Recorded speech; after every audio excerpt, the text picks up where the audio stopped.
to truly beat the coronavirus. And a parking structure in Joplin will get some much needed repairs. Also, the first enhanced child tax credit payments start rolling out. The 4 states' most watched news starts now. The COVID-19 Delta variant continues to push through the 4 states, overwhelming hospitals and spiking case rates. This is KOAM News at Noon. I'm Zach Dodge. In Crawford County, in the 3-day span from Sunday through Tuesday, there were 64 new cases. Last week, there were 94 total cases. Crawford County Health Officer Timothy Stebbins says that increase is caused by the Delta variant, a variant he reminds us can be beaten with vaccines. I need people to understand that this is safe, it is effective, and it is important for all of us to get vaccinated. And one of the reasons is it helps prevent future variations of this virus, which could be even more deadly and encompass other what are now lower risk groups in the younger. It could turn that into a very high risk group. Crawford County will be holding a vaccine clinic tomorrow in Pittsburgh at Countryside Christian Church. That's from 9 a.m. to 4 p.m. and is open to anyone 12 years old and up. Joplin area hospitals also hit hard by influxes of COVID patients, something a cardiologist says can be stopped with vaccinations. Freeman cardiologist Robert Stauffer is trying to convince the unvaccinated public to get their shots, saying vaccines are the only way for the 4-state area to truly overcome the pandemic. This is not an East Coast thing, it's not a West Coast thing, it's not a red state versus blue state, it's not who you voted for. This is about Joplin and the 4 states area doing what is right and rising up to this crisis that we have, and it is a crisis. Between Freeman and Mercy Hospital, there are 96 hospitalizations in Joplin. 19 of those are Joplin residents. The U.S. Surgeon General issued the first health advisory of the Biden administration, calling for a war against COVID misinformation. Natalie Brand has more details. The U.S. Surgeon General, Dr. Vivek Murthy, calls health misinformation an urgent threat to public health, saying American lives are at risk. We are pushing back against misinformation, that we are conveying accurately that the vast majority, 99.5% of people who are going to hospitals are not vaccinated. The Surgeon General cited a study which says even brief exposure to misinformation made people less likely to want a COVID-19 vaccine. This comes as new cases are up double digits in nearly every state, and they're up 50% or more in 32 states. We anticipated that we would see in areas with high vaccination, low case rates, and now we see in areas of low vaccination, very high case rates. There's also increasing concern about low vaccination rates among adolescents. About 25% of 12 to 15-year-olds have been fully vaccinated as students prepare to return to the classroom. In many states, there are different policies for how these teens will get vaccinated. Some haven't, prioritized it. Some don't have the information. Some parents want to have more information about this vaccine for younger kids. CDC Director Dr. Rochelle Walensky believes if people take action now, we can avoid a spike in cases this fall. Natalie Brandt, CBS News, Washington. Dr. Walensky adds that pediatric vaccinations are down about 12 million doses for all vaccines, including measles, mumps, and rubella. We've had a pretty nice day so far, so how are we looking for the rest of the afternoon, really, Michael? The majority of the 4 states hasn't had anything to worry about, albeit it's a little bit muggy and hot, but we know the thunderstorms are coming. Zach, as evident by a live look outside of Television City, we here in the central portion of the 4 states have been on the lucky side. That is not necessarily the case, though, for the western and northwestern portions of southeast Kansas, where it's been consistent thunderstorm activity all morning long, and even some bouts of some very hard rain. About as far east as we've seen it push is right around Chanute. But I also want to point out something very important. Earlier, this was tracking toward Kansas City. Now look at the storm tracks we're starting a little easterly push instead of northeasterly. And so all this up here, now that it's gathered, is eventually going to sink down and give everybody a taste of the rain. And when I say everybody, well, check out the amount of counties we currently have under flash flood watches, and those do not expire until 1 o'clock this afternoon. Also, where it is raining, quite a difference in temperatures. 79 in Yates Center, 78 in Iola. Compare that to the 86 in Joplin and 85 in Carthage. So you do get about a 6-7 degree cool down there when the rain does roll through, and you'll notice the wind begins to shift as well. That's an indicator that the low pressure system is coming in, but we're still looking at anywhere from 10 to 15 miles an hour out of the south. So while our temperatures are going to make it up into the high 80s later today, here's the main threat. As it gets into the evening hours, we see it make its way through the 4 states, and then overnight, especially when we get ready to turn the clock, the rain really picks up. We also have the threat of some high winds with this, and no cool down behind it, as we'll be in the high 80s all the way into the weekend. Coming up here in just a little bit, Zach, let's go ahead and break down the severe thunderstorm risk map. We've got a new addition to that compared to what we had this morning, and also check in on those rain amounts. And that is a pretty drastic change from this morning, how that system has decided to come more towards us. You remember those tracks were like this? Right, yep. Yeah, now it's like, yep, we're coming down for you.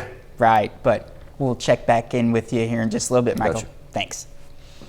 Topping Nation Watch today, a scathing new report blames the FBI for mistakes and delays in investigating sexual abuse allegations against former USA Gymnastics doctor Larry Nassar. In a 109-page report, the Justice Department found FBI agents learned of the allegations in 2015. But the agents, quote, conducted limited follow-up and, quote, did not formally open an investigation into the matter. It took until October 2016, after a news report and a separate sexual assault allegation was made, to the Michigan State University Police for the FBI's Lansing office to open an investigation into Nassar. Nassar is now serving what amounts to a lifetime sentence in prison. The first payments in the Biden administration's enhanced child tax credits begin rolling out today. The program works like this. Heads of household will receive up to $3,600 for each child up to 6 years old, and $3,000 for each 6 to 17-year-old.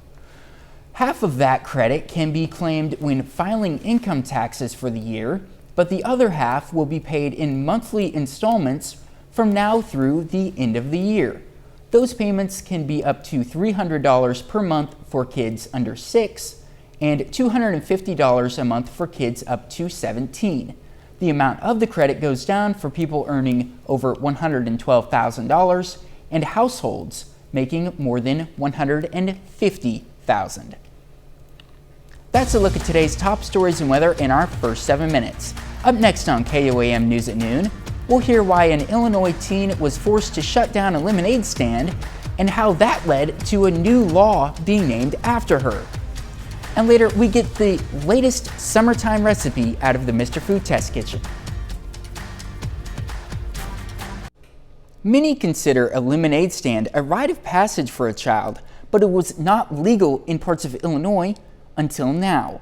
Jim Williams has the story of the inspired teenager who now has a state law named after her. She's all of 13 years old, and a new state law bears her name. Haley's Law, it's called. Thank you guys for supporting me. Thank you guys for keeping a smile on me and my mom's face. We first told you about Haley Martinez 2 years ago. I really want to go back to selling lemonade. That was my dream. A dream shattered when her lemonade stand outside of her Kankakee home was shut down by county health officials who called it unsanitary. Mom Iva back then. Are you serious? Are you really serious? So we have to stop making lemonade? Our story sparked outrage around the world. Government overreach, many said. We never thought that a lemonade from 50 cents can go so big, and then the support that came from people of all different nationalities all over the world. Her plight inspired Haley's Law, which will allow children under 16 in Illinois to operate a lemonade stand without a permit. Governor Pritzker signed the legislation last week. State Senator Patrick Joyce sponsored the law. If she's got the initiative, to run a lemonade stand, she should be able to make a little money running a lemonade stand. Now that Haley will be able to operate her business without restrictions, where she serves that lemonade is set for an upgrade. A new and improved portable lemonade stand, courtesy of the Kankakee mayor and an alderman. That's pretty good. The young entrepreneur, saving coins for a college fund, is back in business. In Kankakee, Jim Williams, CBS News. A parking garage in Joplin will be getting some much-needed repairs. Crews examine holes, cracks, and exposed rebar as they inspect a Joplin parking structure. The structure at 6th and Virginia hasn't had any structural work done since the 80s. That'll change soon as construction work is set to begin this winter. The first step happened yesterday as crews used x-rays to get a good idea of the building's structural integrity. When construction does begin, the structure will be shut down in phases so businesses can continue to use it. Still to come on KOAM News at Noon, Mr. Food. The cool and refreshing international favorite we're making today will have you saying, ooh, it's so good. But first, Michael Hayslip returns with your complete forecast. Does kind of feel like it's been a game of hurry up and wait. As hopefully, if you need to get anything done, take advantage of the rest of the afternoon before the thunderstorms come upon us for late tonight into Friday. Let's go to the current conditions over 7th and Rangeline. 86 degrees with that wind that has not backed down. 85 right now in Parsons, 84 in Lamar, and 81 in Monette. Now the wind tracker has not yet completed its shift, but I want to point out right up here where you begin to see the swirl. That indicates the low pressure system that's moving in. Now you combine that south wind and the humidity. Look at the dividing line that we have, as much as a 12-degree difference as far as heat index readings. 80 is what it feels like in Iola because they got some morning rain. Compare that to 92 is what it feels like right now in Webb City. So let's talk about what's happened up in the northwestern portion of our counties in southeast Kansas, where now we're starting to see the rain collapse on us a little bit. Put this in motion from 6 hours ago. You'll notice how everything tracked toward Kansas City. Well, now we're riding the jet stream with that activity. And where's the jet stream going to go? Well, it's going to fall down to the southeast. That's going to give that rain a chance to just make its way right through us here for the rest of the night into Friday. And we've got flash flood watches we're keeping an eye on all the way until tomorrow afternoon. And the flood warning for the Osage River now expanded and extended until Tuesday next week. That's right, Tuesday of next week. So as we transition into our afternoon planner, key factor is when's the rain going to start? Well, here we go. Moving in for the evening, most of the 4 states commute home is going to be okay. But then as we get into late Thursday, early Friday morning, if you got late night plans, you might want to tuck those in a little bit early, because not only are we talking about heavy rains anywhere from 1 to 3 inches, but also too, find ourselves in the marginal category on the severe thunderstorm risk map. That is because we will have some high winds when those pockets of rain roll through. And even after that, Zach, it becomes more of the scattered variety, but the rain wants to stick around all the way through Friday afternoon and evening. And so while that initial band rolling through is going to bring us heavy rain, it's not one of those where we're going to see the skies clear and the temperatures go down after that. We're going to remain partly cloudy with scattered showers through Friday. Right. Crazy stuff. We'll have to keep an eye on the weather for sure. All the latest on the Skywatch Weather App. Yeah, definitely. Thanks, Michael. We take this time now to honor today's 4-state hero. Fidel Leon served in the U.S. Army from 1943 to 1945. A native of Mound Valley, Kansas, Leon was stationed in the Philippines. He earned the Purple Heart and several other awards. We're proud to salute Private First Class Fidel Leon, our 4-state hero. Howard has a frozen take on a famous mixed drink today in the Mr. Food Test Kitchen. Did you ever have an ice cold glass of homemade sangria with lots of fruit in it that was so good you can still remember it? If you know what I'm talking about, then you're going to go crazy over what we're making today. It's a cool and refreshing frozen take on sangria, known in Italy as granita. Here in the States, it's more of a fruity flavored shaved ice, which goes together like this. What we do is add a cup of water to a saucepan along with some sugar.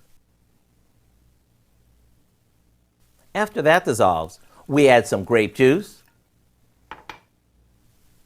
orange juice, fresh blackberries or raspberries, and a couple sticks of cinnamon. We let this simmer for a bit, then we add some red wine, and we let it simmer a little longer. At this point, we strain it to remove the cinnamon stick and any seeds from the berries. Once it cools, cover it and pop it in the freezer to set up overnight. Right before serving it, we scrape it with a fork, like this, which creates our fruity shaved ice. 1 spoonful, and you're going to be making this all summer long. It tastes just like a sangria in the form of a slushie. To get your hands on our icy sangria granita, all you need to do is check out our website. I'm Howard of the Mr. Food Test Kitchen, where today we found an icy, fun, and fruity way for you to say, ooh, it's so good. You can find this recipe along with a lot more good food from the Mr. Food Test Kitchen online. Just go to our website at koamnewsnow.com. Now here's a look at 4 state market prices.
Esports, or competitive gaming, continues to grow in popularity and has become a certified athletic program for several schools, including Crowder College.